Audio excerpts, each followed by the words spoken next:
Hello students, in our previous videos we have done with the process of digestion in buccal cavity, in stomach and somewhat in small intestine. Fine. In buccal cavity, salivary amylase is responsible for the digestion of carbohydrates. In stomach, pepsin is responsible for the digestion of protein, and we have done with the digestion process in small intestine, that in small intestine we have the intestinal juice, pancreatic juice and the bile which will help in the digestion. Fine. And today we will do the various chemical reactions occurring during the digestion. Fine. We have done with the pancreatic juice and the intestinal juice. We know that pancreatic juice is a mixture of these enzymes. All these are the pancreatic enzymes. Fine. What they will do here? They will act on the peptones and proteases. First one is the enzyme trypsin, chymotrypsin and carboxypeptidase. We know these enzymes are present in the inactive form like trypsinogen, chymotrypsinogen and procarboxypeptidase. First they will get activated by an enzyme which is present in mucosa of small intestine called as enterokinase. Enterokinase will activate the trypsinogen and convert it into trypsin. Then this activated trypsin will activate all others, chymotrypsin or carboxypeptidase. Fine. We know in stomach proteins are broken down into peptones and proteases. But peptones and proteases are not the final end products of the protein. So in small intestine what happens? These pancreatic enzymes will act on these and will convert the peptones or proteases into dipeptides. Fine. But dipeptides are not the byproducts of the protein or the end products of the protein. End products are amino acids. That means the digestion is still not completed over here. Fine. Next one is the polysaccharide.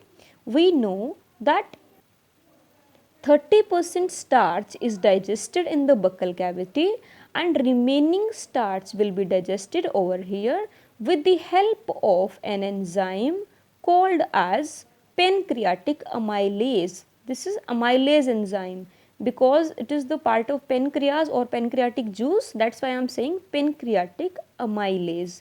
This enzyme will work on the starch which is a polysaccharide, and the monomers of starch are the glucose, means various monosaccharides join to form the starch. Fine. So amylase will act on starch and will convert it into a disaccharide. Fine. Next is the digestion of fats.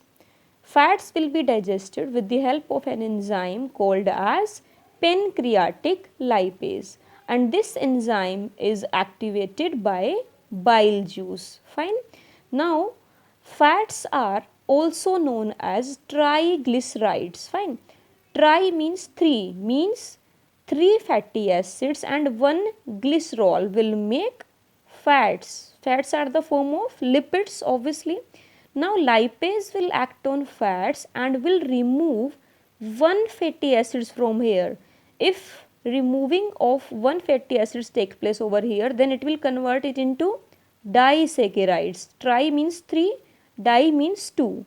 Then lipase again act on diglycerides and will remove one more fatty acid from here and convert it into monoglycerides. But still the digestion is not completed because monoglycerides means one fatty acid and one glycerol. Fine. They are left. अभी हमें इन्हें separate करना है. Still the digestion is not completed by pancreatic enzymes. Fine. Third one is the nucleic acids. Nucleic acids are also known as polynucleotides, means they are made up of many molecules of nucleotides. Fine. So an enzyme called as nuclease, this is the pancreatic enzyme nuclease, it will act on nucleic acids and will separate its nucleotides. Fine. And what are nucleotides? Nucleotides are made up of three things, that is the sugar, base and a phosphate group. Fine. Nucleotides then nucleotidase, जैसे nucleotide का नाम है as लग जाएगा enzyme के नाम के आगे. Nucleotidase now act on the nucleotides and will remove this phosphate group from here, and then nucleotides will become nucleosides. Means nucleotides contains three things: sugar, base and phosphate. And if we remove phosphate group from the nucleotides, it will be nucleosides. Fine. So first nuclease will act on nucleic acids and will convert it into nucleotides. Then nucleotidase will act on nucleotides and will broken down it into nucleosides. Fine. So these are trypsin, chymotrypsin, carboxypeptidase, amylase, lipase, nuclease, nucleotidase. All these are the enzymes of pancreatic juices, but the digestion is still not completed. Now what will happen? The enzymes of intestinal juice will act on these products. Fine. These products and finally convert these into the end products or the simple molecules, so that absorption or digestion of these can take place. Fine. So first is, see, these are acted upon by pancreatic enzymes and converted it into dipeptides. Now what happens? The enzymes of intestinal juice, dipeptidase, it will act on the products formed by the enzymes of pancreatic juice and will convert it into the final end products of the protein, which is amino acids. That means digestion is complete here. Okay. Amino acids are the end products of the protein. Fine. Next reaction is of carbohydrate, starch. Pancreatic enzymes convert this starch into a disaccharide. We know that the glucose are the units of starch. Fine. So disaccharide may be maltose, lactose or the sucrose. Then enzyme, this is the intestinal enzyme maltase. Because it is maltose, enzyme will be maltase. It will act on maltose and will broken down the maltose into two molecules of the glucose, because we know these two molecules of the glucose will make maltose. Maltose is a disaccharide. Di means two, जो दो glucose molecule से मिलकर बनेगा. Similarly, if the disaccharide is lactose, then enzyme will be lactase. And lactase will convert or broken down the lactose into one molecule of glucose and one molecule of the galactose. Fine. If the disaccharide is sucrose, then enzyme will be sucrase and it will broken down the sucrose into one molecule of glucose and one molecule of fructose. Why I have written these three disaccharides? Because glucose is common all in these three disaccharides. Fine.